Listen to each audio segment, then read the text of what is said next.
Hello, I'm Tara Brabazon and welcome to The Post 21. The White Pointer Shark Supervisor. This is the first post in our Pernicious PhD Supervisor series. And yes, we are exploring the white shark. Now, the white shark may be somebody you know very well. They may be your PhD supervisor, they may be your boss, they may be that rather ambitious worker next to you on the lab bench, or indeed the early career researcher down the corridor that's a little bit frightening.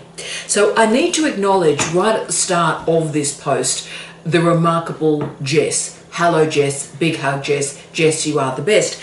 And Jess is the first person that I know that used the word shark to describe a particular type of academic. And I'm going to tell you the Jess story about the shark prospective supervisor, and we're going to use some of that material to configure our model this week. Now, the first half of the post, we're going to put in place the model of the white pointer shark supervisor, and it's been a lot of fun doing the research this week, can I say. But we're going to put in place the model for the first half, and then if you, and I know many of you will, recognize the characteristics of your supervisor or your boss through the presentation of this model, I then finish off with 5 strategies that you today, yes, today, can deploy to manage a white pointer shark in your professional life. But let's get into the legendary, we are not worthy, the legendary Jess's PhD story. Now, Jess, organised woman that she is, was interviewing prospective PhD supervisors, and there was one particular person, a woman in this case, who garnered Jess's immediate label of a shark. And can I say, by the way, just noting right at the start of this series, that the labels, the models, the tropes, the categories that I'm talking about in this Pernicious PhD Supervisor series, none of them are gendered. So in other words, whatever gender, sexuality, pick an identity label, they work for every single one of these models. Okay, so in this case, Jess met a woman, and to ask her about her prospective supervisory strategies and tropes and andragogy. And this academic immediately took control of the conversation, didn't ask Jess at all about the thesis or the topic of the thesis, or Jess herself, her interests, her hopes, her dreams, or indeed her previous research training. None of those actual questions became part of the story. This woman only asked Jess about her articles in progress. That is, she was interested in what is Jess writing for publication now, and therefore what could this supervisor be added to immediately. So it became very clear as Jess was interviewing this PhD supervisor that she had no understanding of PhD supervision at all. And she told Jess, look, we'll write 3 co-authored articles together, slam them together, submit that, and you've got the PhD. Now, Jess, bright woman that she is, explained that the regulations for the construction of a PhD and the examination of a PhD are very different from refereeing peer review and publication. And if a thesis is to pass through examination, it requires an understanding of PhD regulations rather than journals' processes for peer review. In response to Jess's commentary, this woman was silent for a long time, and just confirmed once more, look, the PhD is different from publications. Love publications, have a lot of publications, but it's different. And then Jess, to try and get the conversation moving again, said to the prospective supervisor, so how many students as a principal or sole supervisor have you completed in your career? Now, Jess had sort of worked out the answer to that question, but the woman replied, none. She'd had no PhD completions as the sole or principal supervisor. Now, what's intriguing about that story is this woman had had plenty of funding, right? Got a lot of grants, and she was pretty senior, right?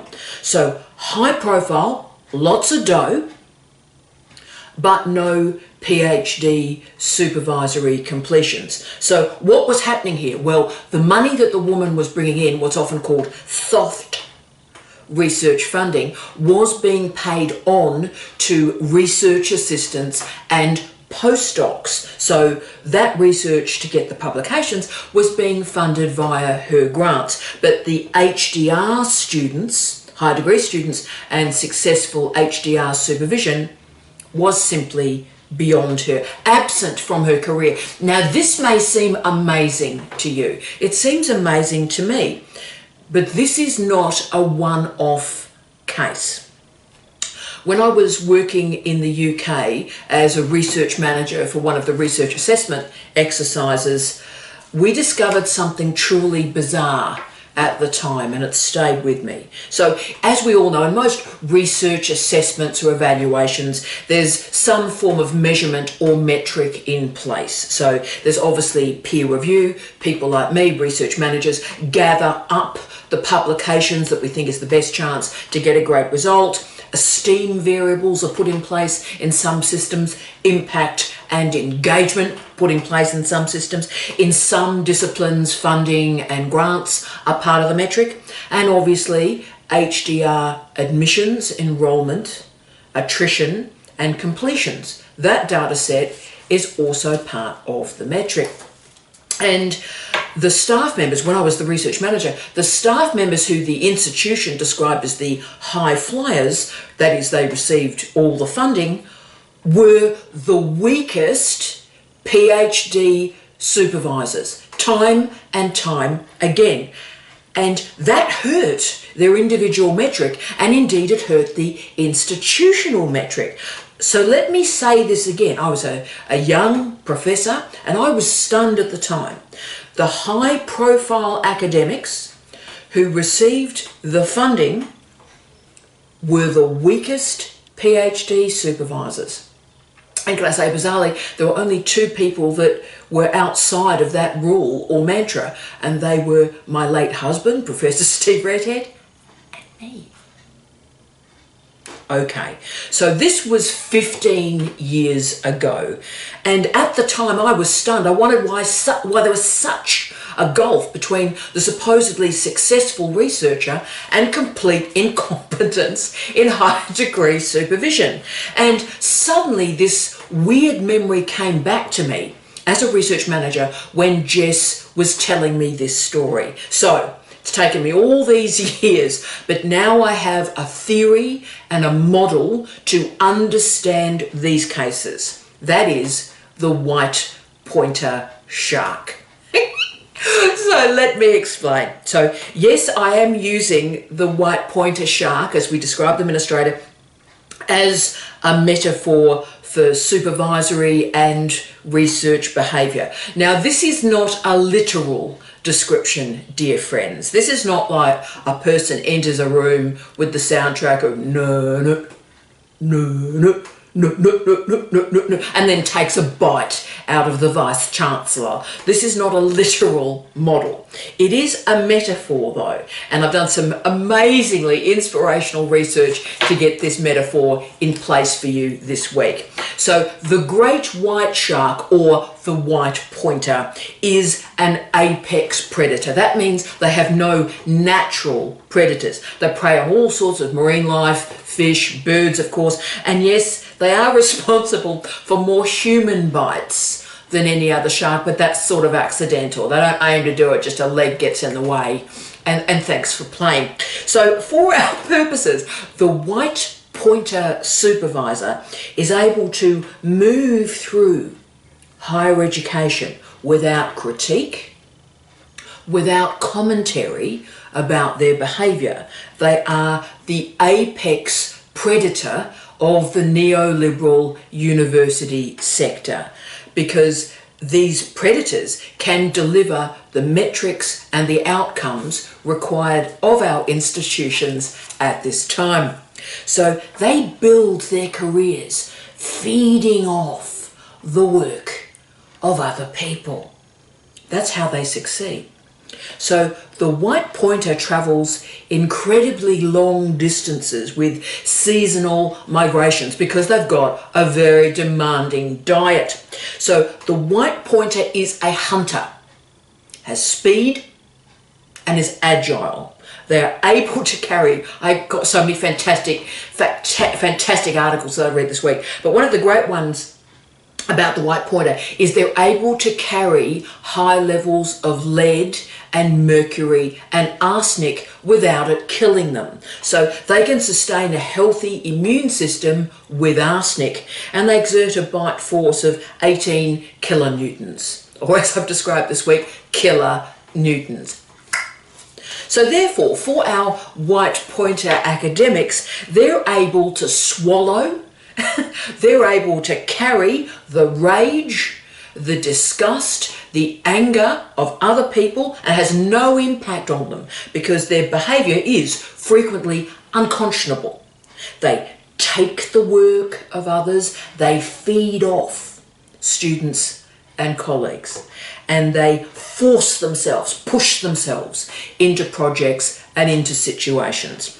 They don't carry the burden of other people's expectations. They are the apex predator in our system, and any ideas or papers or innovations developed by others, the white pointer shark simply consumes them for their own purposes without guilt, blame or shame. They just keep moving. So they are therefore empowered, valued and validated for this behaviour. Sharks by nature very rarely attack other sharks because they maintain a very strong dominance hierarchy. So females dominate males, the big sharks dominate the smaller sharks, and I love this, they resolve conflicts through displays. So there's a clear rank of sharks in the organisational culture, and they display to confirm their hierarchy and their place in the hierarchy. So great whites are carnivores, and my favourite fact of sharks this week, this changed my life, is that sharks eat objects that they can't digest. So just remember, oh, that was good, yeah. Can't digest it, but they'll have a good go anyway, right? So as you can see, they are opportunists and they are scavengers. And that becomes incredibly important in this entire series, actually. So the white pointer shark. So there it is. Now, what are the proxies that we can draw? What's the metaphor and the model we can create so that we can recognise this model in supervisors, in citizens, in fellow workers and in bosses? In other words, how do you know, how do I know, how do we know that we have encountered a white pointer shark in our universities? Now, there's one really strong proxy.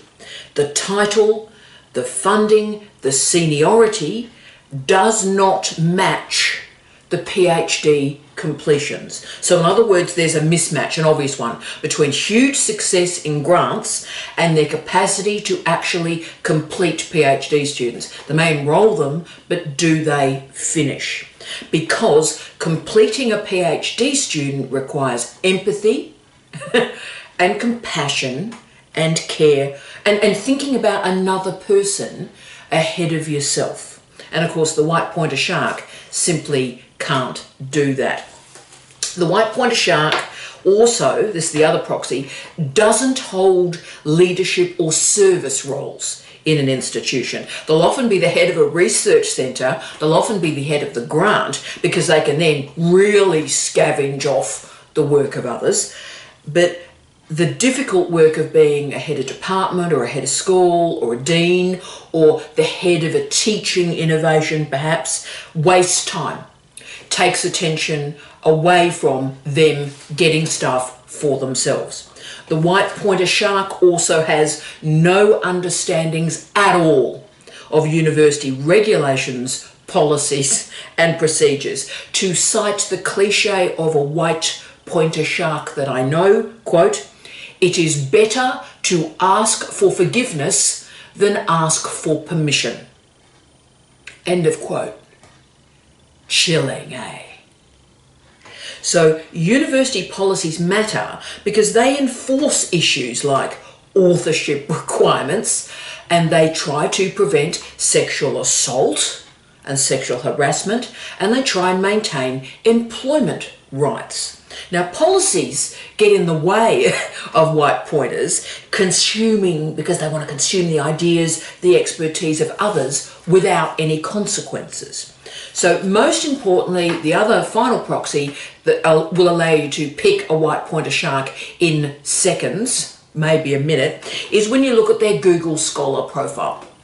Okay, so the white pointer shark spends their entire career in what is described as the freeloading postdoc role in articles. So what that means is they're sort of author 3 of 12, author 8 of 20, or indeed part of this mass authorship thing, right? Okay, or they're also endlessly the last author with the justification, I got the funding, therefore I'm an author on this article. Now, just to clarify once more, all the authorship requirements and regulations have a complete separation between getting the dough, getting the money, and being an author. Being an author has requirements that has nothing to do with who got the successful grant.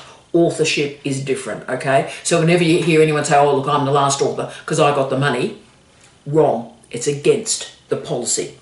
So as you can see, we've got the scavengers of the academic publishing world in play here. They suck up the citations of the work completed by others. The key to remember about white pointers, and this is crucial, team, I'm old, learned from this. The key to remember about white pointers is that they get on. They're the people who are hired, and they're the people who are promoted because they fulfill all the metrics of the contemporary higher education sector. So remember what's going wrong, seriously wrong, in Google Scholar and Scopus metrics for citation at the moment. So the same point for a citation, one citation, is granted whether that citation is given to an 80,000 word book with one author, or a 4,000 word article with 12 authors. The citation from both these publications is granted the same value of 1. Crucial. Now that's the craziness of metrics, that each of those very, very different authorship commitments is granted the same value. And of course then these citations go on to be an inelegant proxy of research expertise that gets grants. See the problem? Therefore remember that the white pointers are promoted. The white pointers are validated in this system. So I'll give you one final example before I move on to the 5 strategies to manage this quite disturbing mode of supervision.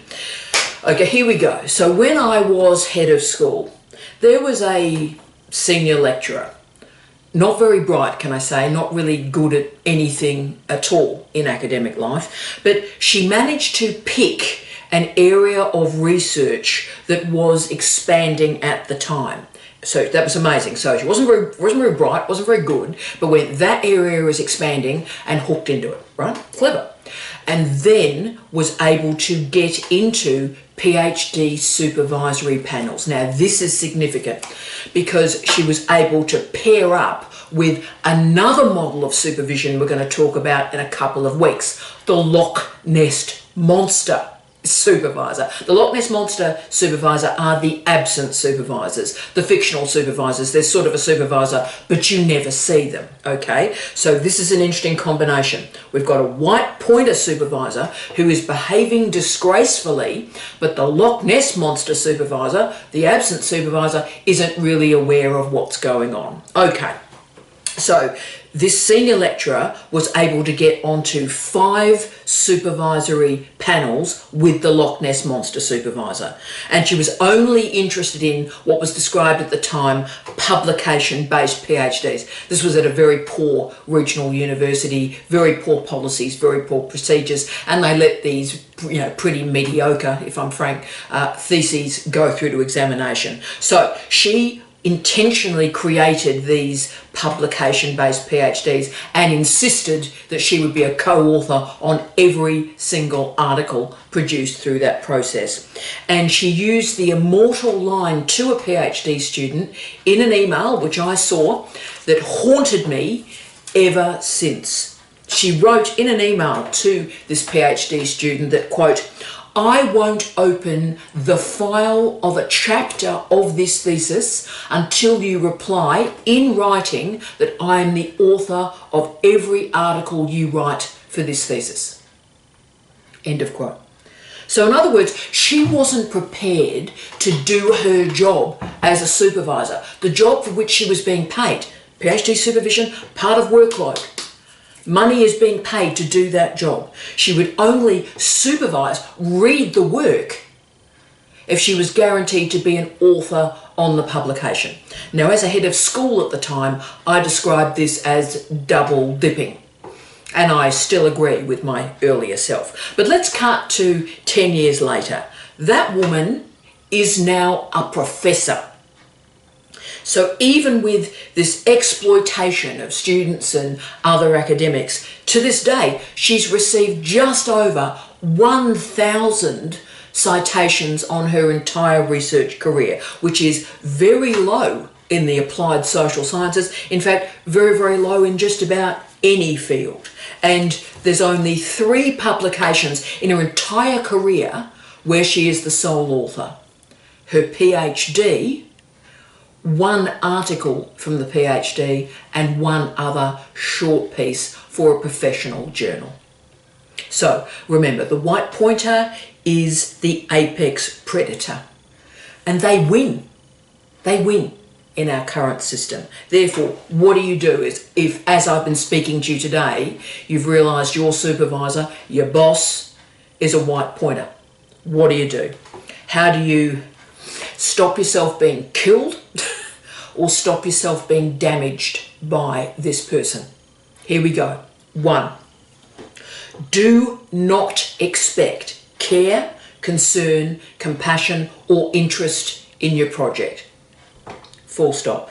Go into this supervisory experience with incredibly low expectations. The white pointer is only interested in you if you can supply them with food, publication, research, data sets for grants.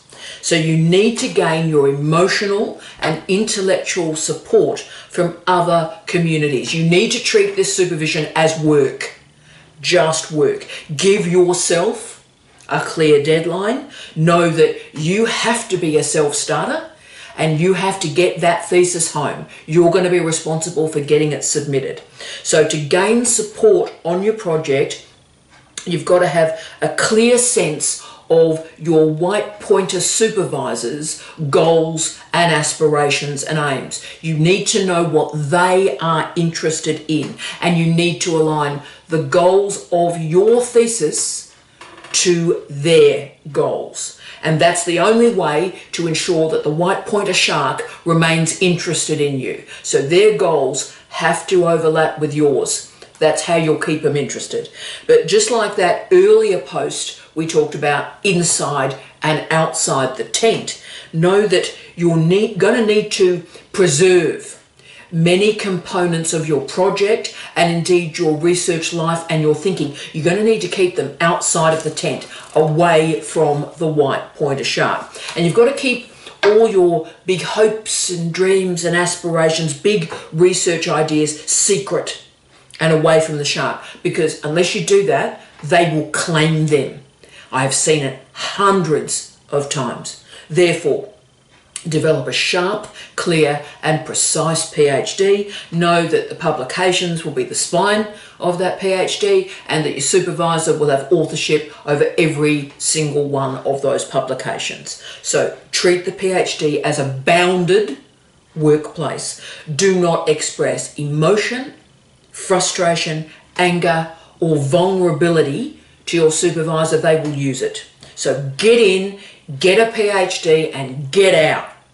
And your white pointer supervisor, if you apply for postdocs or jobs early in your final year, they will help you. But you need to do it early in your final year, right? And the reason they will help you is so, of course, they can continue to feed off your ideas as you move to another research group or another lab, because then they can get more publications as you move to a different location. So they'll help you get the postdoc. 2, work with rather than against the supervisor's self-interest, and recognise that sharks respect other sharks in the hierarchy. Okay, the only way to survive a white pointer shark supervisor is to work in their self-interest. Understand that the sharks have a hierarchy. So if you don't want to get eaten during the candidature, you have to pretend, at least for a finite period of time, that you're sort of a shark. No.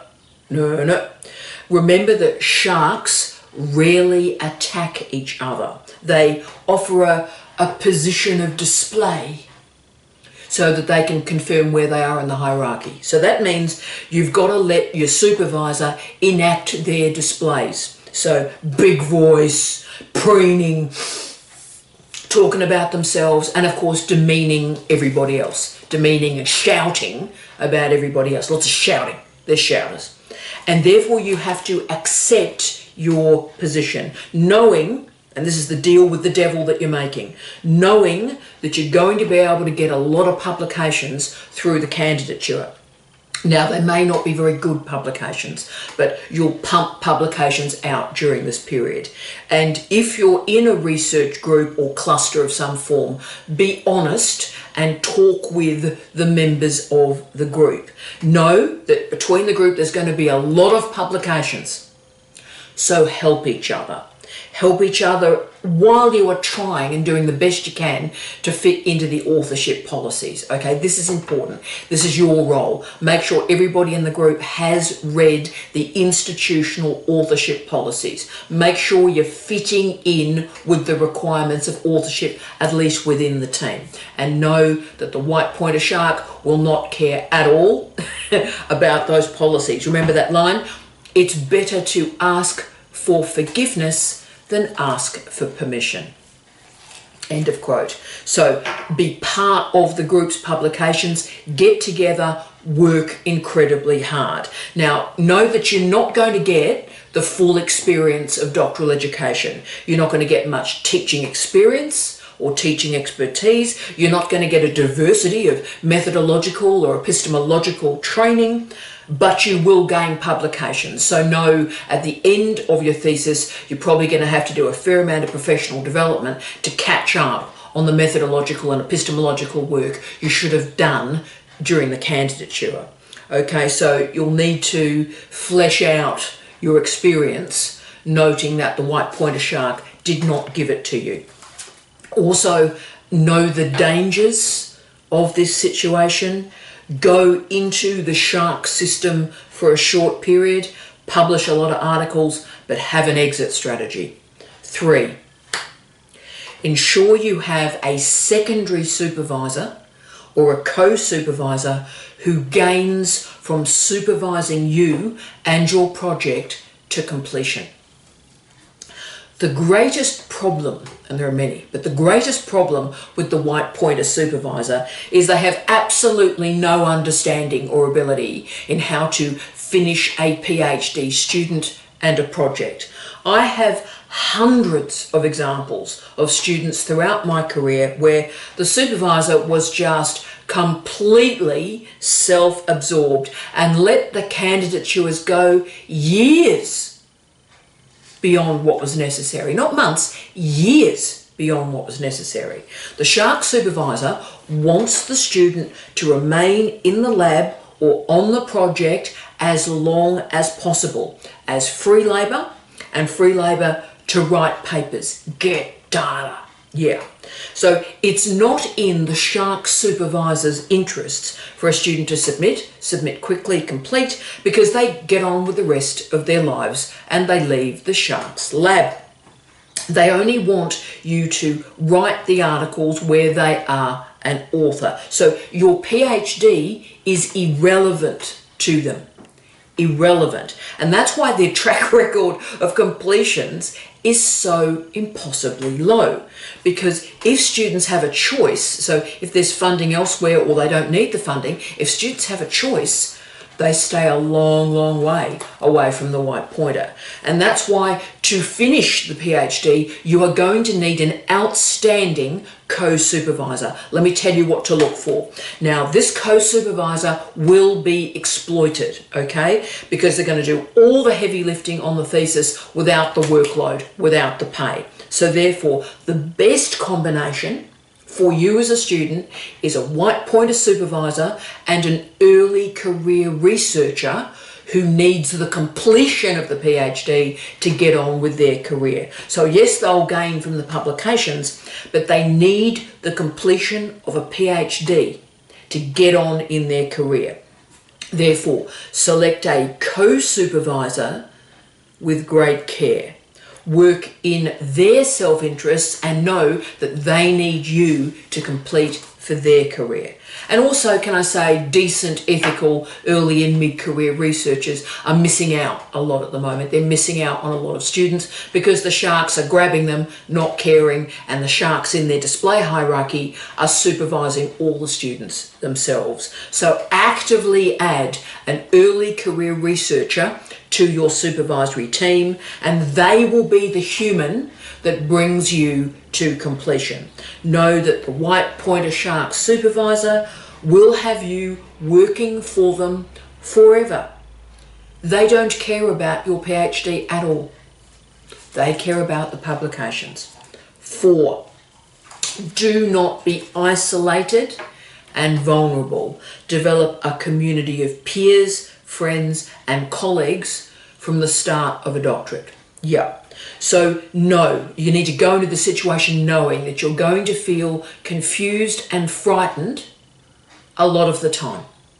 The students that survive build a community with other students who are experiencing the same problems. They also, can I say, notify the graduate office, notify the Dean of Graduate Research or whatever that role is in your institution, and they therefore participate in the social and the intellectual events beyond the lab, beyond the research cluster, beyond the department, beyond the school, beyond the faculty. So they get a bigger context around them. And they also get a strong family and friendship network to give them the emotional support. Now, I've always said that it takes a village to supervise a PhD student, and that maxim is never truer than when we're talking about a white pointer shark. So, most importantly, when you locate the proxies that I've talked about in this post this week, and I know some of you have got those proxies and you're sort of a bit horrified, okay, then what I need you to do now, today, is you need to build emotional and intellectual architecture around yourself, outside of your supervisor's knowledge or grasp. And 5, maintain your boundaries and your safety. White pointers keep moving and they will discard you when you're no longer of use to them. So be prepared. Yeah. So the final advice I need to give you is really clear. You are only of interest to the white pointer shark supervisor while you are of use to them. So absolutely play the game with the white pointer shark. Be useful to them during your doctorate. Don't show emotion. Don't ever show vulnerability. That's blood in the water. And make sure you complete. Make sure you are also prepared to be discarded. This is crucial. At a certain point, white pointers discard you. Expect it. Be ready for it. Now, I'll give you a terrifying example of this ruthlessness. I've just got to try and not cry while I tell this story. A brilliant student on scholarship, bright, was very, very useful to her white pointer supervisor. But being away from her family and the long-term consequences of the pandemic created a profound mental health situation for this student. So, in writing, in an email, she told her supervisor that she needed time off to spend with her family to get her mental health back in place. Now, the white pointer shark supervisor replied to her email, acknowledging her absence from the lab, not mentioning family or mental health concerns at all, but then explained how he was going to take her data sets, take the articles that she'd been working on, and the people in his lab would complete them for her. But she shouldn't worry because he'll give her an authorship on those articles. They were her articles. It was her data. And he said, "Oh, we'll finish it for you and don't worry, you'll get authorship on the articles." He didn't care about her at all. He did not even suggest or offer a strategy for her to complete the PhD. Instead, she was simply a provider of a data set, a provider of incomplete papers, and she would now be erased from the group. The ruthlessness of this process took my breath away, and I asked the lass, I begged her in fact, "Please let me intervene, let me do something." And she said, "No, I must not take any action." She was frightened of him, and she was worried what he would do to her and what he would do to me if he even knew that I'd seen the email. She left the PhD program and she never returned. White pointer shark supervisors are dangerous. They're dangerous members of our universities. They're rewarded because they are ruthless. They've achieved the metrics, they've achieved the outputs that are currently valued by our institutions, but they fail on one key metric. They do not complete PhD students, and they certainly don't complete them in a timely fashion. And of course, when students talk, as they always do, they advise people to give the white pointer a wide berth. Now, a day may come, let's hope, where authorship of academic papers is handled differently and the freeloading postdoc role on papers is finally called out. But also the self-absorption, the bullying, the narcissism, the anger, the singular focus of the white pointer shark is called out and called to account. It is no surprise that our ruthless universities have created an apex predator.